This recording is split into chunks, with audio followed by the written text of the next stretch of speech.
دنیا میں اگر جتنے لوگ ہوتے ہیں نا اس کو ملٹیپلائی اگر آپ 10 کریں تو اتنے جانور ہوتے ہیں. یعنی اگر 8 ارب انسان ہے تو 80 ارب جانور ہیں جو زمین پر جانور ہیں, اور اس کو ملٹیپلائی 10 کریں تو پرندے ہوتے ہیں.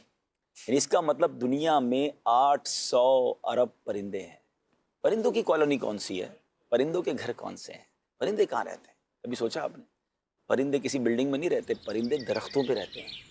اور آپ سوچیں 800 ارب پرندوں کا گھر درخت ہے, یہ کالونی ہے ان کی, جتنے درخت ہوں گے. اچھا اس میں تھوڑا سا اگر آپ غور کریں, جب ہم چھوٹے تھے, جو 40s میں ہے نا, جن کی عمر 40s کے یا اس کے اوپر ہے, ہم جب چھوٹے تھے ہمارے گھر کے باہر کبھی کوئل آ کے بیٹھتی تھی, ہم نے تتلیاں دیکھی ہیں, ہم نے بڑے انجوائے کی ہیں پھولوں کو دیکھتے ہوئے, تتلیوں کو. اچھا ہمارے گھر کے باہر کبھی کبوتر آ کے بیٹھتے تھے, کبھی پرندوں کی آوازیں صبح صبح آتی تھی, اسکول جاتے تھے تو درختوں سے ایک بڑی خوبصورتی آوازیں آتی تھیں. کچھ پرندوں کی تو آوازیں بڑی یونیک ہوتی تھی. ہمارے اسکول میں بھی درخت ہوتے تھے, ٹھیک ہے.